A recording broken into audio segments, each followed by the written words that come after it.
Okay, so hey everyone. Today's gonna be the last day of the coding bootcamp. Sorry, I wasn't able to make it last week. I had um a flight that I needed to catch, so I'm not at home right now. But anyways, we can I guess get started with the stuff today. So because remember Codeforces was down on day 3, so we were going to say that we were going to review all the problems on like today. So we have 7 problems to review today. So we're going to have to review for a long time. So um anyways, does anyone have a solution to the first problem on day 3? It should have been let me see. It should have been this problem. Does anyone have a solution they want to share for this problem?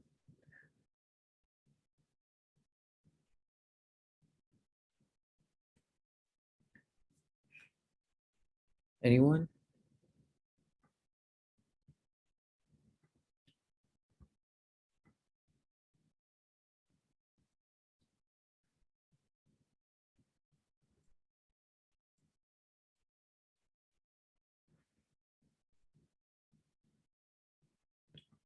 Okay, so I guess if no one wants to share their solution, then I guess I'll share what my solution was. So essentially, the idea behind this problem is that you basically just want to greedily take whichever one is the best.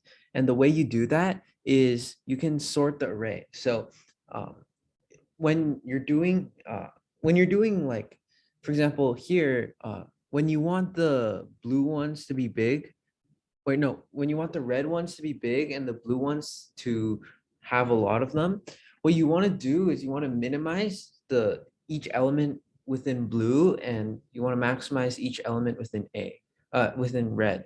So the way you do that is you basically sort the array, and then you keep taking the first element for put that into blue, and the last element put that into red, and if any one of them satisfies that condition, then it works. So let's say that you wanted to have k elements in red. That means that you would have k plus 1 elements in blue, because it's never optimal to have more than k plus 1 elements in blue. So if you have exactly k plus 1 elements in blue, you take the first k plus 1 elements from blue and the last k elements for red, and then you compare them. If red works, then you have a solution, and then you can output that. And if it doesn't work, you keep going. And if none of them work, then you don't have a solution in total. So here's the code that I wrote. So as you can see, or actually for these, I use vectors, but I think like we introduced vectors last time. I hope you're all familiar with them. I just decided to use vectors instead of arrays for all of these. Um,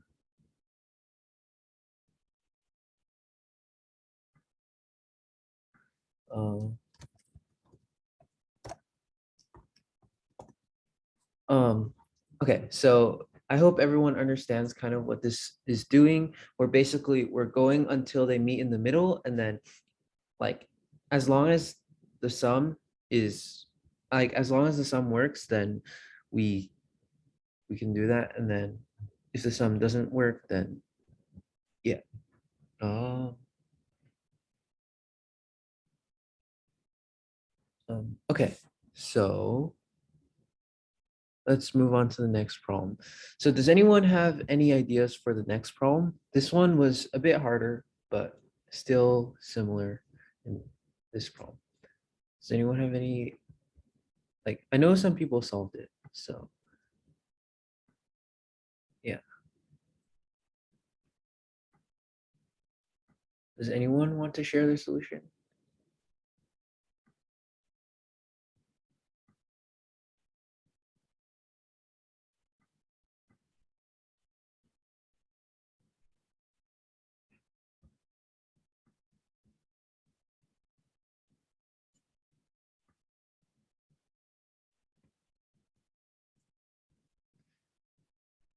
Um, Okay, I guess if no one wants to share the solution, then I'll again go over what I kind of did when I approached this problem. So essentially what I did was I basically like I had an intuition where you want to binary search on the on whatever, like on the sum, right?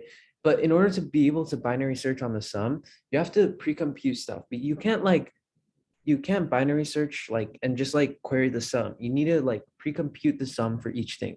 So as you can see in my code, I'm pre-computing the sum for each point, and then after that, I'm basically doing a binary search over that sum. So yeah, and in this case, my binary search, this is not what I usually would do, but for the sake of clarity, this is what I did. So what I did was I basically guaranteed that, or I basically guaranteed that the right works and the left does not work, and that helps you like intuitively, like that intuitively helps your binary search because as long as the right works and the left doesn't work, you can just keep updating that range. So if the middle doesn't work, that means you set the middle to left, and it's much more intuitive. So you always know that the right works and the left doesn't work. And you handle the corner case at the beginning. And then at the end, you don't need to check whether the left works. And then if it does work, do the left. And that if the right works, do the right. You just needed to output the right because you know the left doesn't work and the right does work. And once left plus one equals to the right, then you do that. So this is my binary search. It's pretty concise. And yeah, are there any questions about this? Um, there were less solves on this question, but it seems most people still were able to do it. But yeah, so okay. So problem C, which was, I believe, the problem that most people struggled with on this day. So essentially, like, okay, well, Alvin had a question on this, and it seems his, oh, okay. So Alvin had a question about this problem, which I'll answer right now. So his solution is essentially correct. I think I took a look at his code.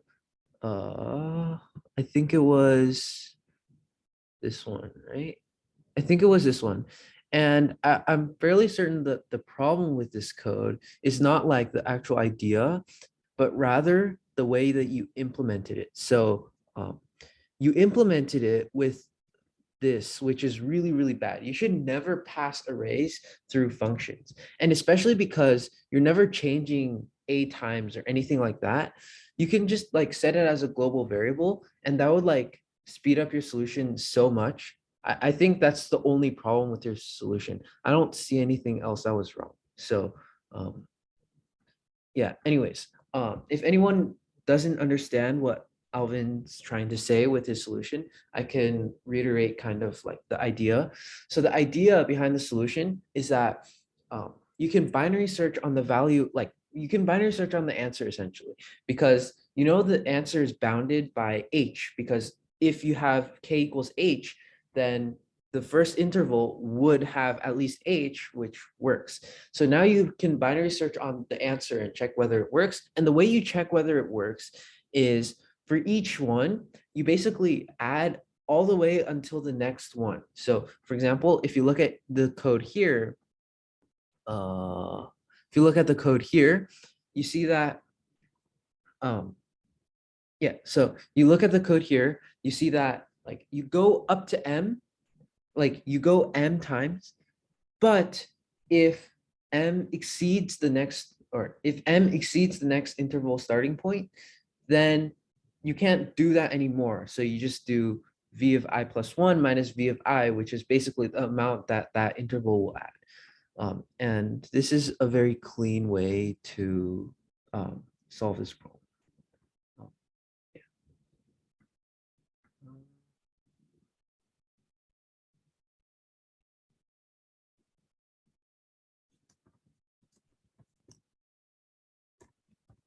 Does everyone understand this solution? I know a lot of people struggled with this problem, so um, uh, just like make sure everyone knows how to solve this, right? Does everyone know how to solve this now?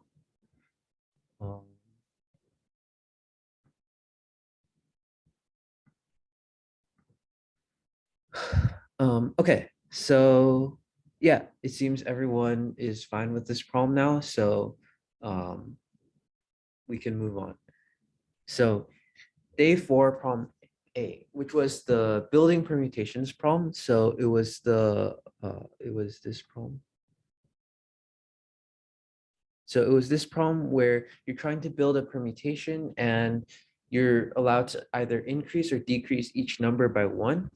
So you basically want to find the minimum number of yeah, okay. So Alvin sent me a question about this problem, and his approach was that you sort the list and then you match, take the absolute difference between the two numbers, and then you start with the smallest one maps to 1, the second one maps to 2, and so on. And he thought this was incorrect.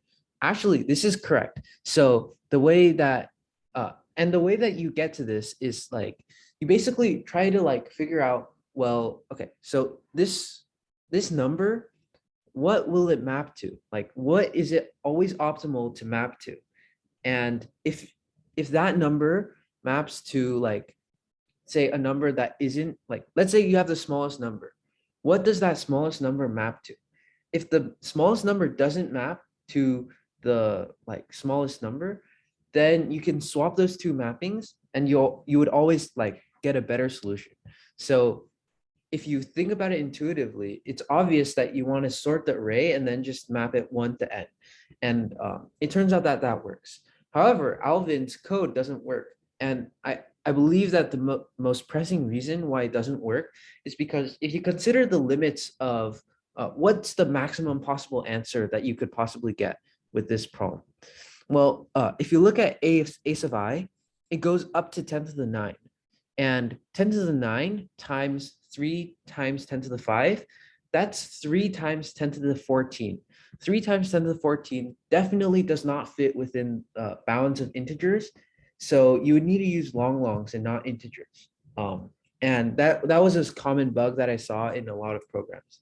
So yeah, if you just change integer to long long, as you can see here, my answer is a long long, then this should work. Yeah, does everyone understand? Um, yeah, this was a relatively easy question. So uh, yeah.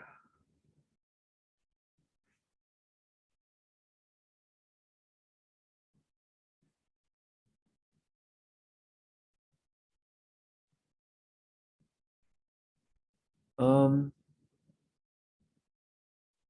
okay, if everyone understands this problem, then we can move on.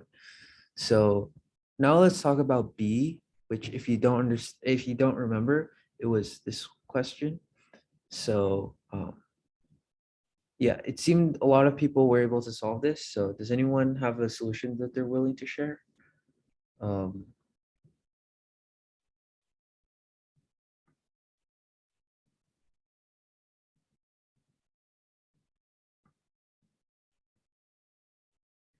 does anyone have a solution that they're willing to share? Okay. Okay. If not, then I guess I can go over um I guess I can go over like how to solve this. So basically the way you solve this is you basically like you sort the array, and once you sort the array, you realize that the way you split the teams, you're always going to split it at one like point, and all the ones left to the split point are going to be one team, and all the ones right to the split point are going to be another team. And why does this work? Well, if you think about like the minimum of all the strengths in one team, right?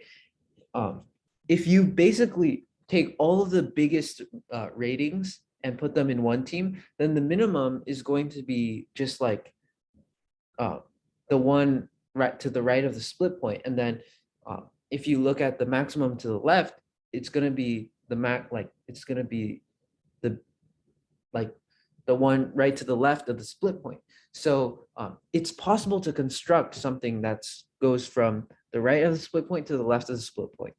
And the reason why this is always going to be optimal is that there's no better way to do it, because if like the minimum difference between any two is going to be the minimum difference when in the sorted array.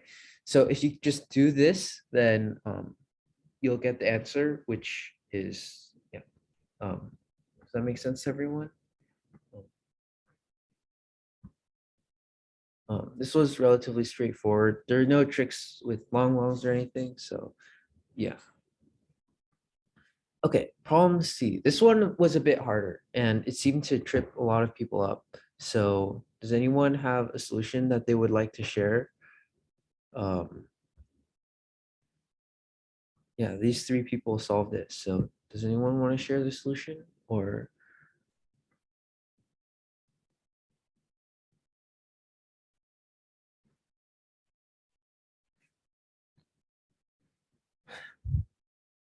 Okay, it seems no one wants to share the solution. So I'm going to basically say the solution.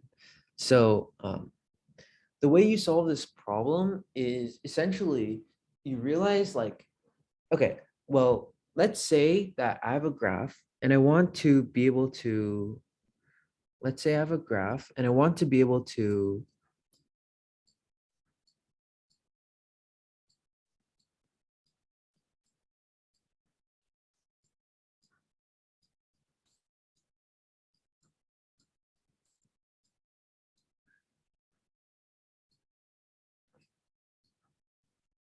okay, let's say I have a graph and I want to be able to spread the rumor to every single person within this graph. How would I figure out what the minimum amount of coins I would need to put in is? Well, if you look at like each connected component individually, right? Let's say you only consider the ones in one connected component. What is the answer for that connected component? If you consider it like carefully, you realize that no matter which node that you start from, the rumor will always spread to everyone within the connected component. So the amount of coins you need to use is just a minimum out of all of the people within the connected component. And now, if you just sum that over every connected component, that's just going to be your answer. So the way we calculate that is we use the same flood field technique that we learned in class last time. So the way we do that is we basically go from any arbitrary node. Let's say we start over here. We run a DFS through the entire tree or through the entire connected component.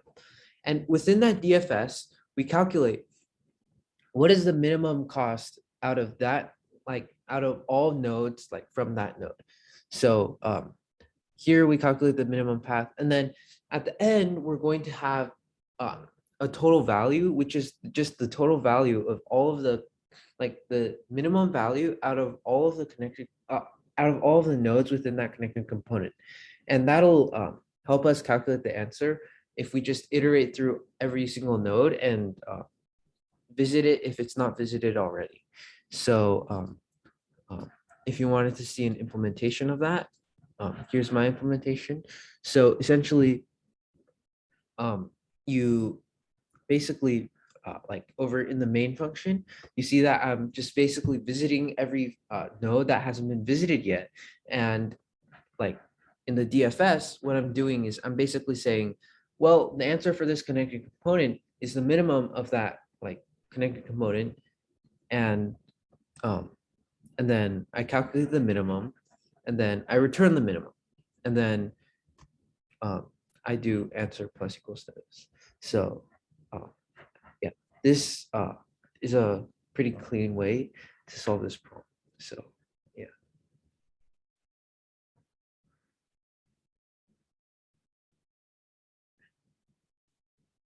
Oh yeah, also an important distinction is that I'm using an adjacency list. You cannot use an adjacency matrix for this problem simply because n goes up to 10 to the 5. And first, an adjacency matrix would use way too much memory. And also, it would also use way too much time. So we're not allowed to use an adjacency matrix, but we are allowed to use an adjacency list. And that's what allows us to solve this problem. So, yeah. Um, yeah, okay. So the last problem, which was extremely hard and no one solved this. So I guess I'll go over kind of like the basic idea behind the solution and also why the solution works. So we're given a directed graph.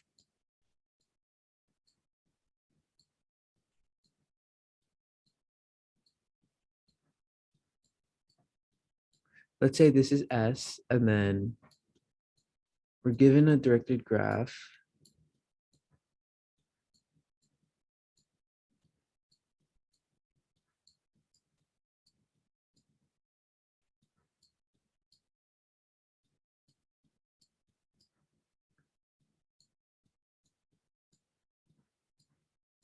Something like this. It doesn't really matter what the graph is, but let's say we have a directed graph.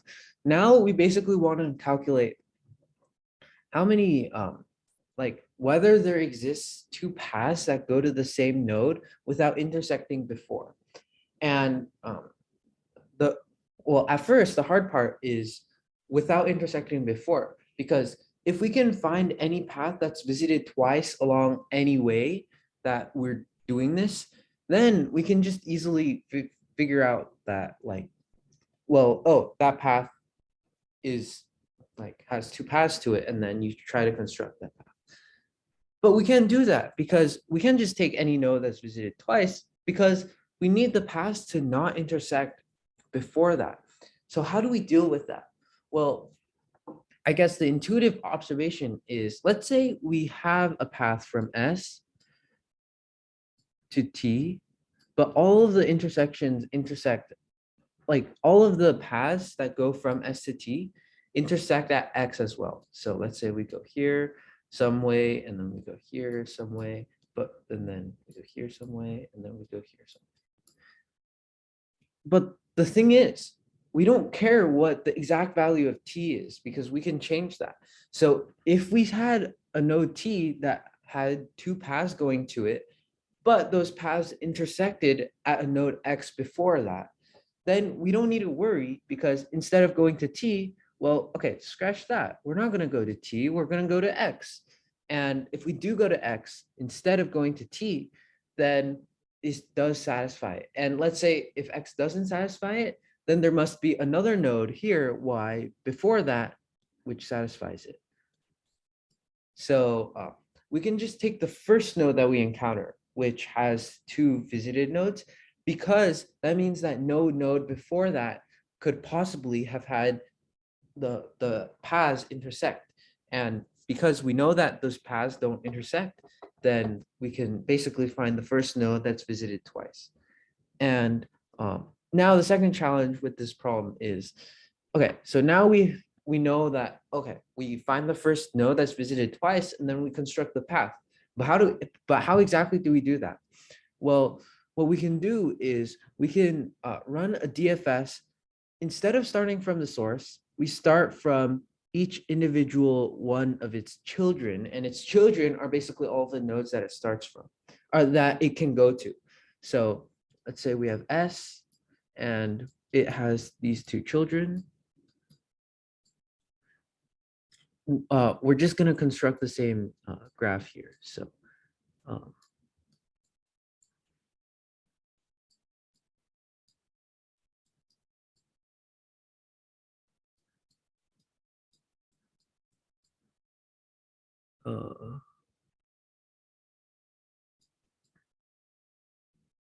wait,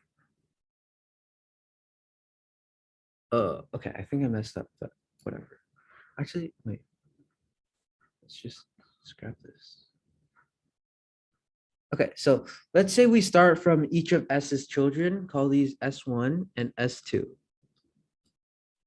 Now we use a DFS to color each of the nodes that S1 can visit. So we color this node, and then we put a blue pointer back to where it came from.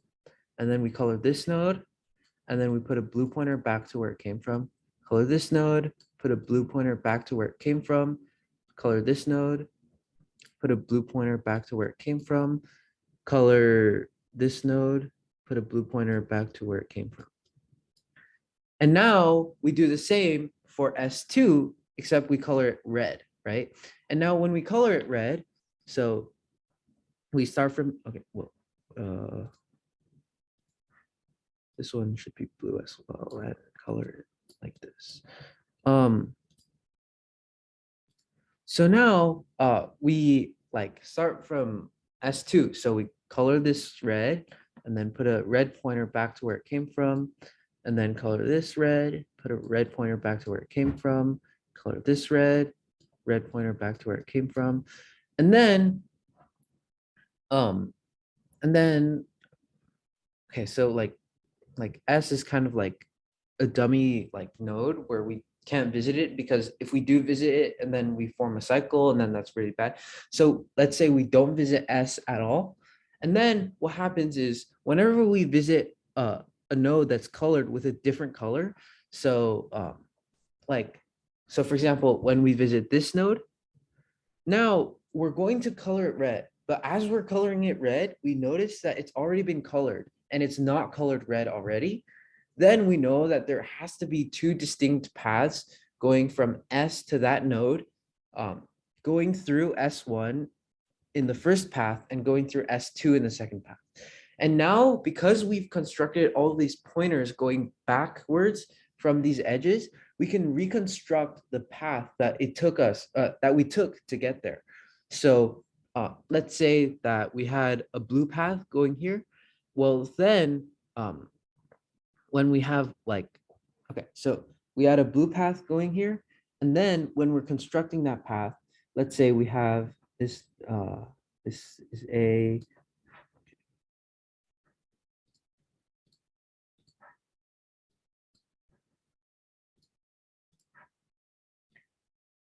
what? Oh.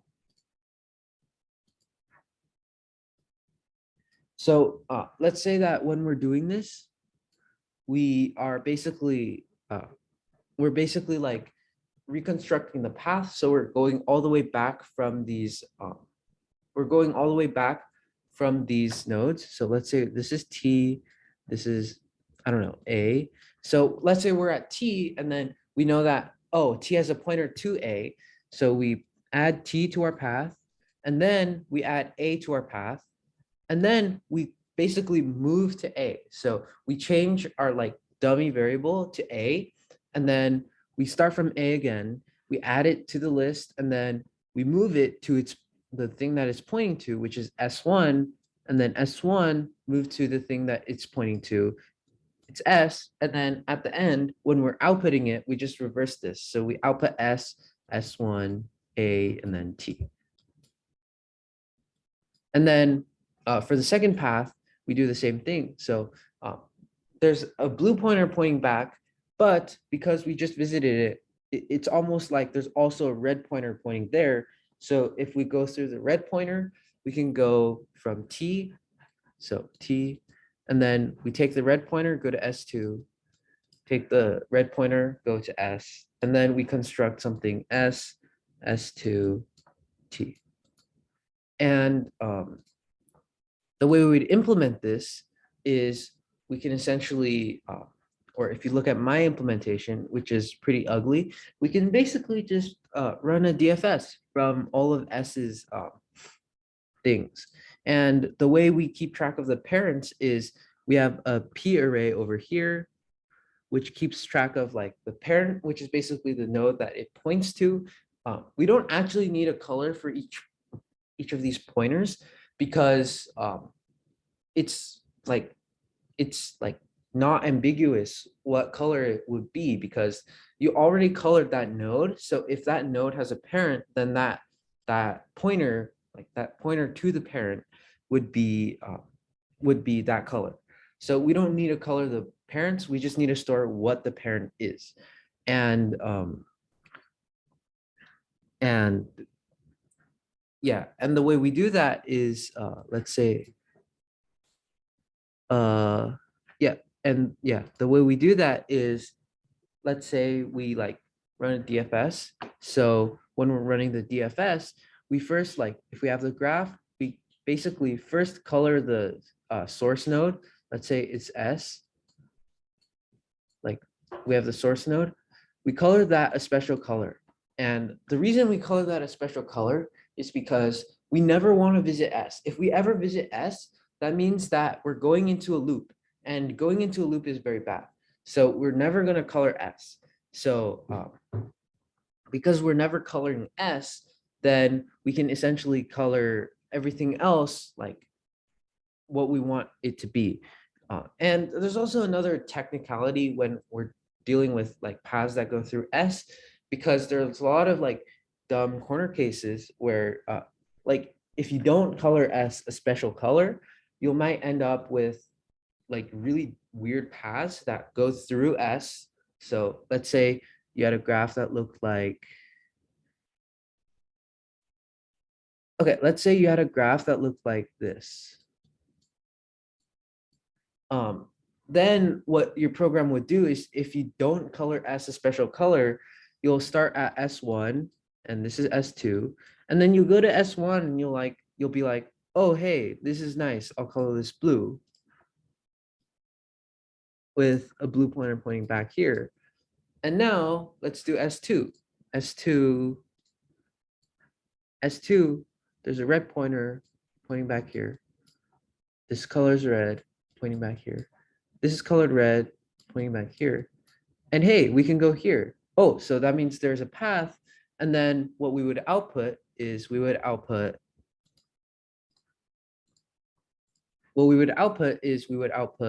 something like S1 or SS1 as our first one. But then as our second one, we would output S2. Let's say this is X. So this like X, S, S1. And this clearly doesn't work. Like, this is obviously a bad solution.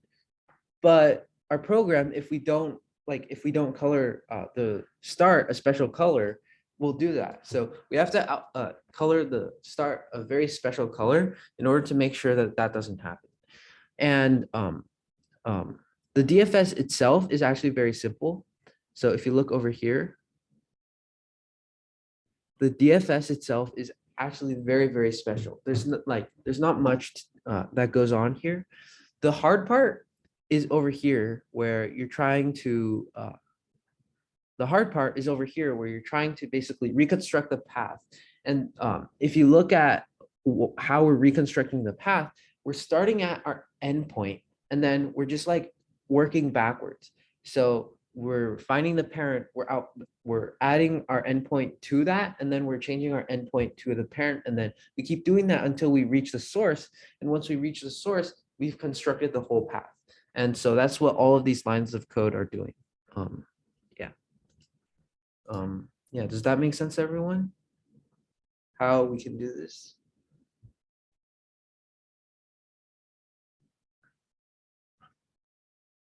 Okay, so now that I spent over half an hour talking about problems from previous classes, now we can finally talk about the new material for this class. So what's happening? Okay, so the first topic that we'll talk about today is prefix sums. And prefix sums are very cool. They like allow you to pre-compute range sums within an array very, very efficiently. So how do we do this? Well, we kind of saw a shade of this in one of our previous problems, but the idea is, let's say we have an array containing a bunch of elements here, here, here, here, here, dot, dot, dot, here, here, here, here. And let's say this is A1, A2. Then in our prefix sum array, we would contain the sum from here to here. We would contain the sum from here to here, and the sum from here to here, and so on and so forth. And the reason this helps us a lot is that when we're doing this, we basically are able to find the range sum very, very easily. So let's say we have this prefix sum array computed for everything, like here for this. So now let's say we have the same array and we want to calculate like the range sum from here all the way to here. The way we would do that is actually very, very simple. We can basically take the prefix sum from the beginning all the way over here. So we take the prefix sum at this index. So we can take p sum of b, but that overcounts all the things over here. So let's say this is a and this is b, right? That overcounts all of the things before a. So the way we correct for that is we just do p sum of a minus 1. And once we do that, we actually figure out that this is the correct answer. So in order to calculate range sums really efficiently, you can just pre-compute this prefix sum array, and that allows you to find all of the range sums in O of 1. And that allows you to like do a lot of really complex problems really, really, really quickly. And yeah, this optimization isn't just an optimization at like silver level problem. This optimization is very, very useful, even in problems that are very, very hard. Like many platinum problems use this idea, and many other problems also use this idea. So it's very important that you know how prefix sums works, because it will be there for a lot of time. Yeah. And I guess one really cool way you can pre-compute prefix sums is you can basically say prefix sum of 0 equals to the array of 0. And then after that, you can just do prefix sum of I equals to, well, what does this equal to? It equals to the sum of all of the elements, but you don't actually have to calculate the sum of all of the elements directly. We can do p sum of I minus 1. And this almost finds p sum of I, except we're missing that last element. So we can just add r of I. And this would help us find the prefix sum of every element. And then once you're able to do that, then you basically like done prefix sums. And then you can solve range addition problems in very, very little time. Does that make sense to everyone?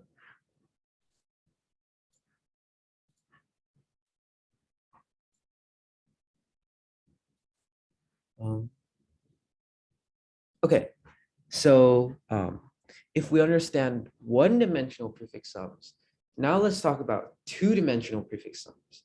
So the way two-dimensional prefix sums works is, let's say you have a grid, and we want to essentially do the same problem, except this time we want to find the sum of all numbers within this grid, with like this subgrid of that whole grid. And we solve this with a very, very similar technique. So we're again trying to compute the prefix sums. This time we're computing the prefix sums. Let's use a different grid. This time we're using prefix sums of a particular point, and that point will be, that point will contain the sum of all elements within this big, big, big range. It'll contain the sum of all elements within this range. And the way we're able to do this is actually very, very, very clever. So if you consider this one point, let's consider this one point, and we want to find the prefix sum at that one point. Let's say that point is over here. And we've already calculated the prefix sums for each point over here, here, here, here, here, here, here, here, here, here, here, here, here, here, here, here, here, here, and all the way over here.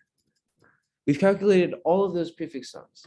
Now, how do we find the prefix sum at that point?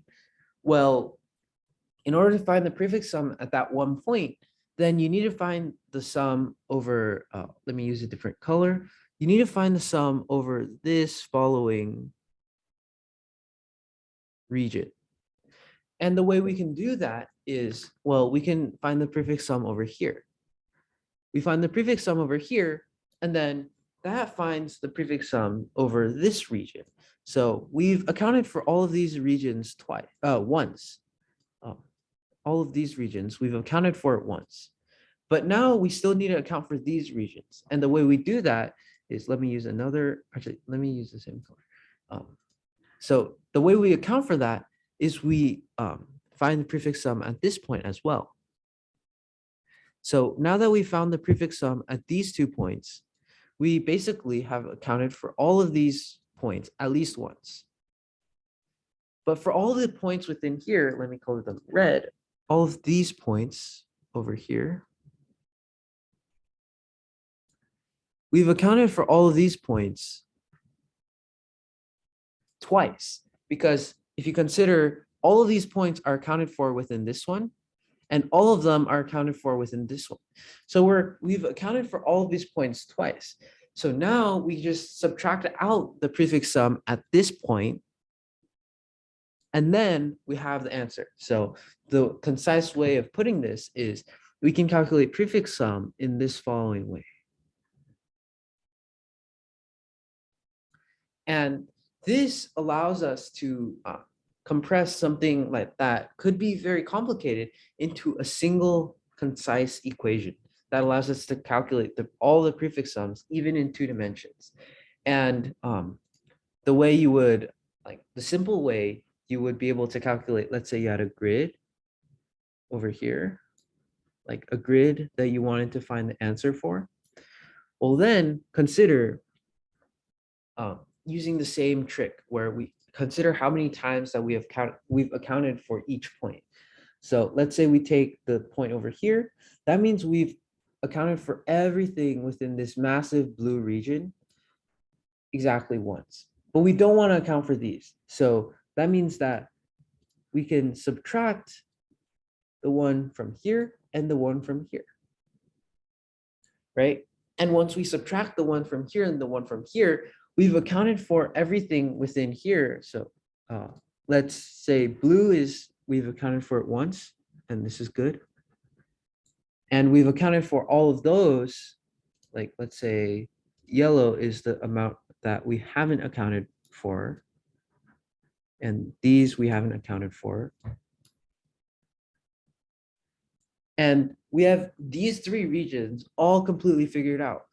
But if you consider this region over here at the top left, then we've accounted for that -1 times, because we've added 1 for the blue point, but we subtracted 1 for each red point. So we have -1.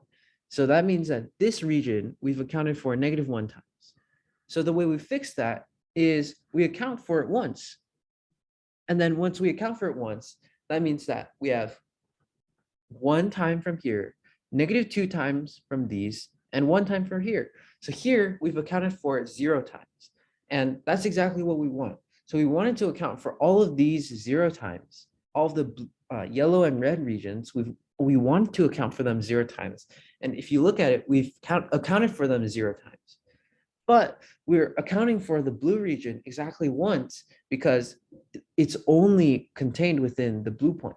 So if we think about it that way, we can basically do that equation, and the way that equation would look is P sum of AX, or no, not AX, BX.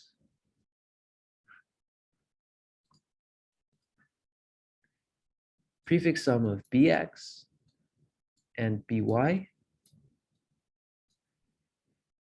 So that's the blue point over here. That's this blue point. Minus, so what is this point? Well, this is P sum of, well, okay, so BX is the X coordinate and BY is the Y coordinate. So it would be AX minus 1 BY. So this is this coordinate, and then we subtract P sum of BX AY minus 1, and that would be this. And then we add back P sum ax minus 1, ay minus 1, which would be this. Does that make sense to everyone? How this 2D prefix sums would work? Also, if you're confused what this is principle of inclusion and exclusion,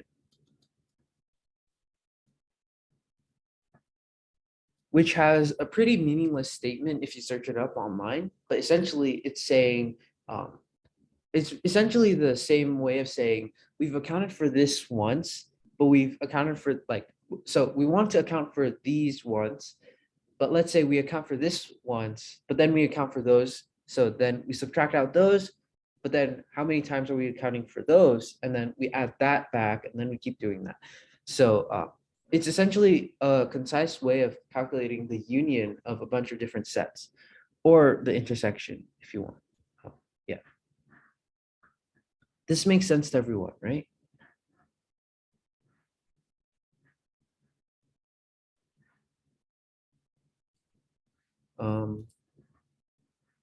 Like, okay, I assume there's no questions, so I assume this makes sense.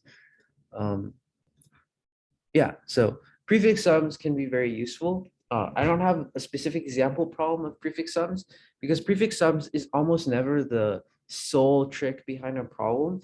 Usually there's a problem which you find an inefficient solution, which is not that hard to find.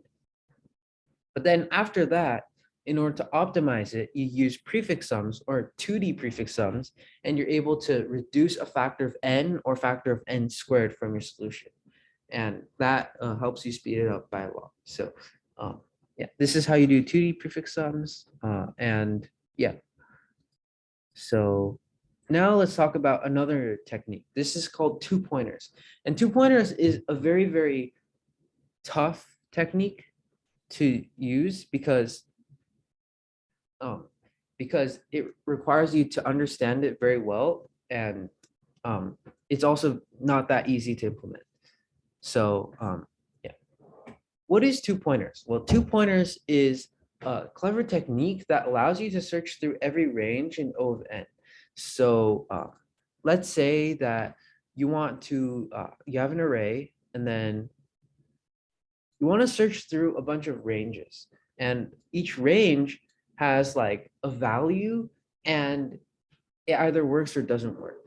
And so the bigger the range, bigger range means less likely to work.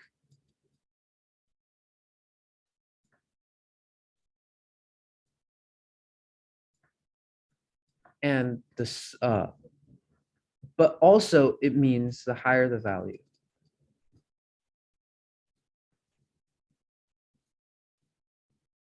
And there are many problems like this.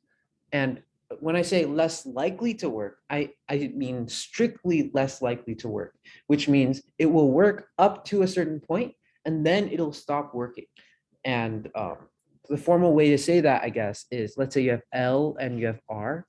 So let's say your range starts at L, and that means that for the bigger range to be less likely to work, that means that the range of R that works, so R will work up to a certain point. Let's say it's this point, and then R will stop working. So before this point works, and after this point doesn't work. And also, this has to satisfy as you increase R, there's a higher value. So I mean, this is, you don't have to satisfy this, but generally it should satisfy this in order for two pointers to work. So for example, like let's say the value of a range from here to here is always going to be less than the value for a range from here to here, which is going to be less than a value for a range here to here, and so on and so forth. So the value has to be increasing as the range gets bigger, and also the range has to be less likely to work as the range gets bigger. So how would we solve this problem? Well, let's say, so the idea is that we want to keep 2 pointers, so a left pointer and a right pointer. Let's say they initially start at 0, but let's say you've done a little bit of things and then they're not at 0 anymore. So let's say this is your left pointer, this is your right pointer. So the idea behind this is that the only ranges that you have to consider or are the ranges at the very boundary. So the ranges where R is like for fixed L, where R is at the maximum it can go. And the way you could say this is like, let's say you're done with this thing where you can't increase R anymore and you can't increase left anymore, and you can't decrease left anymore, because if you do, then it won't work. Then what you do is you increase L by 1. So L goes up by 1. So you move the left pointer up by 1. And now you recalculate R. But when you recalculate R, you only need to go in the right direction. You won't ever need to go in the left direction, because if you go in the left direction, of course it'll work. So you only have to consider going in the right direction. So let's say you increase L by 1. Now you're here, but now you increase R until it doesn't work anymore. And then once you've done that, you can recalculate what the maximum value is. And then you keep going. You increase L by 1, and then you keep increasing R until you hit a point where R doesn't work. And the reason this is so effective is, let's say we analyze the time complexity, right? Let's say that in each point, let's say at each point, it seems that, oh, we could move R like O of n times, and we're moving we could move R O of n times for each time we're moving L. So that means it's O of n squared, right? Actually, that's not true. And the reason that's not true is very subtle. Like, let's say that you move L up by 1, right? Then that means that, let's say moving L up by 1 moves R like x of L times. However, we know that the difference in R at the end versus the difference in R at the beginning minus R at the beginning, R end minus R at the beginning, equals to, well, what is R at the end? R at the end is n, and R at the beginning is 0. So at the start, so this value equals to n. But if you consider what XL is calculating the change in R each time. So the sum over all XL is equal to R end minus R beginning, which is n. So in fact, if you count the number of operations that we're doing, we're actually only doing O of n operations, which is very powerful. And this allows you to search through every range in very, very fast time. Yeah, and this is a very clever technique that allows you to do that. And it's extremely effective. And it's useful in a variety of different problems. So I guess I'll give you a practice problem. So here, I'll send the link in chat. And if you have any questions about this, then, or any ideas, you can like message me or something like that. I'll give you until 2:30-ish to think about this problem. Yeah.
Oh yeah, by the way, this is a good time, I guess, to say this, but if you ever like, because I'm going to assign some problems to work on during class time at the end of today's lecture, but um, but you might not be able to finish them. So if you ever have any questions about any of the problems that we've discussed in class or anything uh, related to that afterwards, you can have my email over here, and my Discord is this. So both have been sent in chat, and if you want to like friend me and like talk about the problems, or if you had questions about anything related to competitive programming in general, you can ask me about it here, and I'm happy to help you. So yeah. Anyways, it's almost 4:30. Have any of you guys thought of a solution to this problem?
Okay, I guess it's 2:30 now and no one had sent me anything. So I guess we can kind of go over the idea and intuition behind the solution to this problem.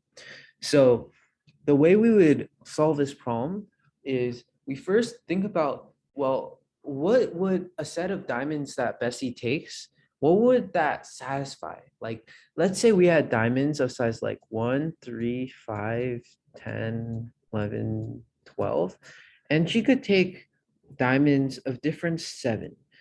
Like, what would this satisfy? Would Bessie ever want to take 3, 10, but not 5? Or something like that? Well, if you think about it, no, because if if in any case Bessie takes diamonds with size A and diamonds with size B, that means that Bessie will take that all diamonds with sizes between A and B. So there's no set where Bessie would take 3 and 7, but not take 10. That Bessie would there would be no set where Bessie would take 3 and 10, but not 5. And that means that we can basically get this intuition where we want to sort all of our diamonds by size and try to basically find the like a range where Bessie like wants to take it. And let's think about what happens after we sort it. So let's say after we sort it, we have 1, 3, 5, 10, 11, 12. So now how would we solve this problem? Well, the problem, if we rephrase it, it reduces down to finding the optimal range, like the optimal range. Let's say the range is L to R, L and R. Then the answer would be R minus L plus 1 for the best L and R such that the value at R, A of R, minus A of L is such that this value is uh, is less than or equal to the value that Bessie has. So we want to maximize over all ranges such that this is true, the value R minus L plus 1. So how would we do this? Well, if we rephrase it this way, it becomes super intuitive that we want to use 2 pointers to solve this problem. So let's try to do that. Let's we start our left and right pointers here and here. Now, when we increase our right pointer, we can basically check whether it works, whether it satisfies this condition, like this condition. We can check whether it satisfies this condition. And then if it does satisfy it, we move it to the right. We move it to the right over here. So now this is our left pointer. This is our right pointer. And as long as it does satisfy it, we move it to the right. So we keep moving it to the right. We keep moving it to the right. We keep moving it to the right. So it moves over here, and then it moves over here, and then it moves over here, and then it's here. Let's say it's here. But now if we move it to the right, it doesn't satisfy the condition. So we don't move it to the right. Then we move L to the right. So we move this one to the right. So now L is here. And we can get rid of that. And then we say, oh, well, okay. So we want to move R to the right again. Does it work? Well, it definitely does, because 10 minus 3 equals 7. So we move R here and erase this. And now we check again. Well, if we move it to the right, does it work? No, it doesn't. So then we move L this way. And each time it doesn't work, we always just keep taking the maximum, like we keep taking the maximum ants equals to max of ants R minus L plus 1. We keep doing this whenever it doesn't work. And if we keep doing that, eventually we're going to stumble upon the best one, which happens after we do this, and then R goes here. Then we'll find that the answer is 4. And like working through this like example shows us that like 2 pointers actually does work on this problem, and we can use it to essentially solve this problem. And the time complexity, if you're careful, is, well, what is our time complexity? Well, we at the start, we did an O of n log n sorting. And then after that, we did a 2 pointers on the sorted list. So that's n. So in fact, the 2 pointers wasn't even the slowest part of our solution. The slowest part of our solution was sorting the array, which shows you how powerful 2 pointers is. And yeah, so here, this is a very concise way of saying, once you sort the diamonds, all the diamonds that you take are in a range, so you can use 2 pointers to solve this question. Yeah. So now the third topic that we'll talk about today is built-in data structures. Built-in data structures are like basically data structures that you can use, and you don't have to code them up yourself. So for example, queues, like you can have data structures where you insert at the back and pop from the front. You can have, like, for example, vectors, which are arrays, which allow you to have variable size, which allow you to add elements to the end and delete elements from it.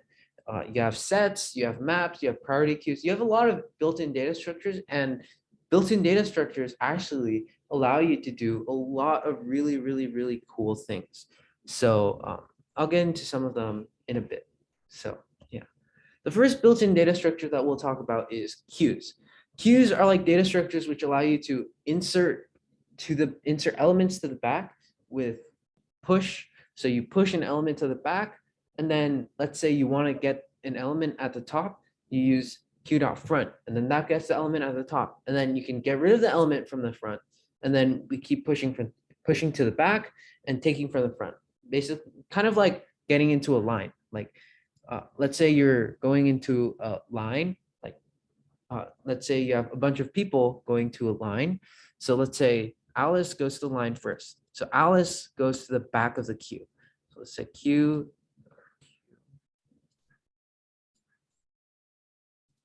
Q contains Alice. But then Bob comes to the line. So Bob will go to the back of the line. And then let's say Charlie comes to the line. So Charlie will go to the back of the line. And then David goes to the back of the line. But then after David goes to the back of the line, Alice is done waiting for whatever, and she's able to leave. So she goes away from the front of the line. So, or she leaves the line. So now Bob's at the front of the line, and David's at the back, and Charlie's in the middle.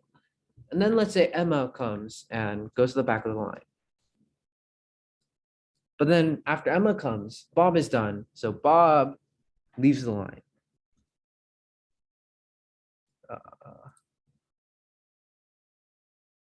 And now you can see like how a queue is kind of like that, where basically you push Alice, push Bob, push Charlie, push David, pop, and then push Emma, pop, and then this is what you end up with basically.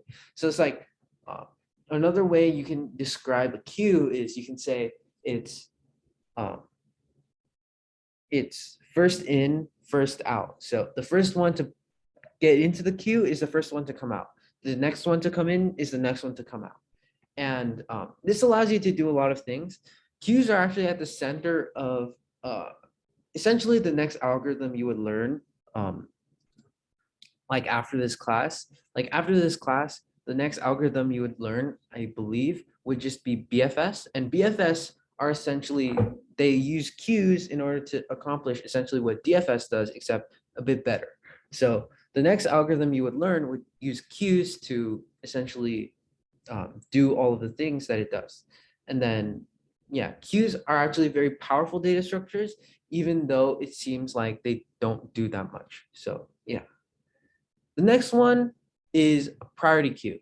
Priority queues basically are queues, except they always have the minimum element at the very top. So these can be very useful when doing shortest paths or whatever, because putting the basically putting the minimum element at the very top of the priority queue helps you to do a lot of things, which are very interesting. So, however, this is a very special data structure because now you have to memorize, well, what operations take a lot of time? Well, in a priority queue, remember that inserting and deleting are O of log n time. That means that if you call a function priority queue dot push, that will take log n time to complete. However, just looking at the top element will only take O of 1 time. So if you just look at the top element, you won't have to worry about the time complexity of that. So yeah. And again, some C++ language things. So q dot top gets the top of the priority queue, gets a value at the top of the priority queue.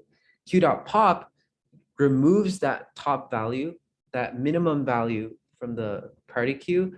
And to insert an element, you use q dot push. And in fact, this isn't necessarily true, actually, that priority queues have the minimum element at the top. If you just use a priority queue straight up, it'll actually have the maximum element at the top. So this will actually have the maximum element. And to make it minimum element, there are a few tricks that you can do. One common trick is to basically, when you insert, so you do q dot push. Instead of doing q dot push a, q dot push negative a. And when you do q dot top, you do q dot top, except you do negative q dot top. So this also works to make it minimum. But the actual complete rigorous way to make it minimum is you do, it's really long, so I'll use text instead of writing it straight up. And also this should be white. So priority queue of integers, vector integers, and greater. So this is how you would get your priority queue to be a minimum priority queue, like the C++ way and like the not like negative trick way. Yeah. So those are priority queues. Yeah. And now let's go into some more interesting data structures like beyond priority queues and queues. And let's talk about sets. Oh, right, the priority queue thing. Okay, I'll just write it in chat. So it's priority queue of int, vector, int, greater, int.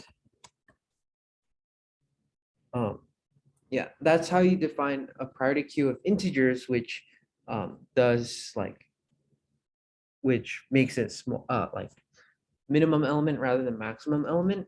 And to do it for a pair, for example, you would do this. This is for a pair. So that's for a pair. You basically replace the integer in the first one with pair of int int, or you could like replace the integer in the first one with long long, and then you would have long long vector long long greater long long, whatever. So yeah. Yeah. So okay, what is happening here? Why is it okay? So the next data structure we'll talk about are sets. So sets are a data structure which stores everything in sorted order. And this one is easier to memorize. With priority queue, some of them are O of 1, some of them are O of log n. With sets, every single operation O of log n. Basically, no matter what, every single operation in a set is O of log n, except for like getting the size or whatever like thing like that. So for example, s dot insert is O of log n. S dot erase is O of log n. S dot lower bound, which finds the smallest element greater than or equal to a, is O of log n. And S dot find is also O of log n. So everything is O of log n within sets. And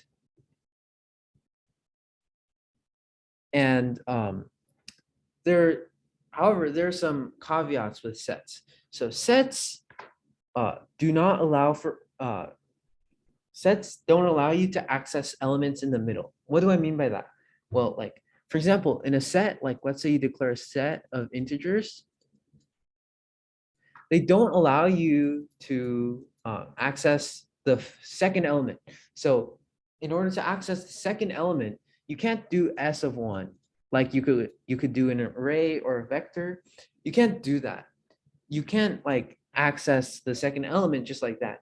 You would have to use basically pointers and or like iterators is what they call them. But essentially, you would have to define an iterator. Uh, you would have to define an iterator auto x equals to s dot begin. And in order to get the second element, you have to do x plus plus. And now x is the iterator to s of 1, I guess. So to do that, you just do star x. And this is s of 1. So yeah, it's a lot more complicated. If you have something in the very middle, then you have to x plus plus until you get to that one in the middle. And then that'll take O of n time to actually access an element in the middle, which is very, very bad. So generally sets, you don't want to access things in the middle of the set.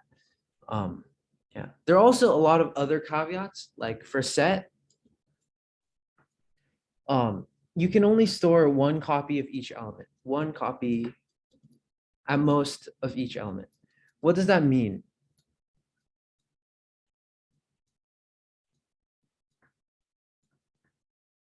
Let's say that you have 1, 2, 3, 1, and you insert 1, insert 2, insert 3, insert 1. When you do that, like let's say the set after you insert 1 contains 1, 2, 3. Now you insert 1. Well, what the set will do is the set will say, oh, 1 already exists. So we're not going to add 1 to the set because it already exists. So let's say you wanted to have 2 copies of 1 within your set. Then you can use a multiset, and a multiset does exactly the same thing, except it allows you to have duplicate elements. So for example, a multiset will allow you to do 1, 1, 2, 3 after you finish adding all of these, except a set would only have 1, 2, 3. So multi-set would be able to have duplicate elements. Yeah. Yeah, and there's like a lot of things you can do with these, but that's generally these are generally the basic things that people do with sets. So yeah. So by inserting all elements from an array to a set, elements will be automatically. Yeah, that's true. So all of the elements will be automatically sorted, but duplicates will be removed. If you insert all of the elements to a multi-set, all of the elements will be sorted, but duplicates will not be removed. So but one of the problems with like just inserting everything to a set and saying it'll automatically be sorted, it'll be contained within a set, and sets are like very hard to use. So you would basically have to get rid of all of the elements from the set and put them back into your array. But that's slower than just like sorting the array straight up, because this log n has like a bigger constant factor than the log n of sorting. So yeah, this would be less efficient. And actually, this type of sorting method where you insert everything into a data structure and then pop everything out, that method is actually called insertion sort. And it is well known that quick sort, which is the sort that most algorithms use, is faster than insertion sort on the average case. So yeah, that's why you should use quick sort, not sorting with sets. Yeah. So sets are only one of the interesting data structures. Maps are also very interesting. And maps are essentially like, they store pairs of values. And what that does is the first value is kind of like a key, and the second value is a value. So for example,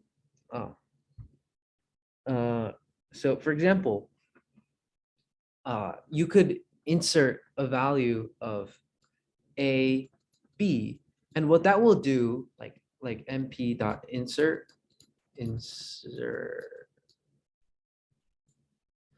mp dot insert AB, and what that will do is it'll set the value at A. So let's say A has a like mp of A has a value, it'll set that value equal to B. So if you insert AB, and A doesn't already exist. And the reason this is really, really helpful is it can do so many really cool things. Like for example, if you have a map of different objects and you wanted to add like 5 to the so either add 5 to the value at A, or insert A5. What you can do actually is you can do mp of A plus equals to 5. And what that does is when you call mp of A, it automatically searches, does this value exist? If it does exist, then we just modify that value. But if it doesn't exist, then we can basically insert that value into the map with a value of 0, or insert that key into the map with a value of 0, and then add 5 to that. So it would be really, really cool. And there's a lot of cool things you can do with maps. And yeah, it would be a bit hard for me to go over all of them because there's so many things you can do with them. But they're like websites fully dedicated to basically telling you how maps work and how other data structures like sets work. And they can help a lot. Like for example, like C++ reference or C++, or like a lot of different websites can help you with what maps do and what sets do and stuff like that. So yeah. Okay, so now that we finished all of our things, we can do challenge problems. So Day-5's challenge problems should be posted. And yeah, here are the challenge problems. So the first problem is called program. You're given a program with n lines, and in each line, you either increase or decrease x by 1. So now in each query, you want to find out if you get rid of the lines from L to R, you want to find the number of distinct values X takes throughout the whole process. Yeah. And for the second problem, you have a string consisting of zeros, ones, or question marks. And the string is considered beautiful if it's possible to assign like each question mark to either 0 or 1, such that each adjacent character in the string is okay, that's a typo. Each adjacent character in the string is different. So find the number of beautiful substrings of the given string. Yeah, and you have the rest of the time to work on it, which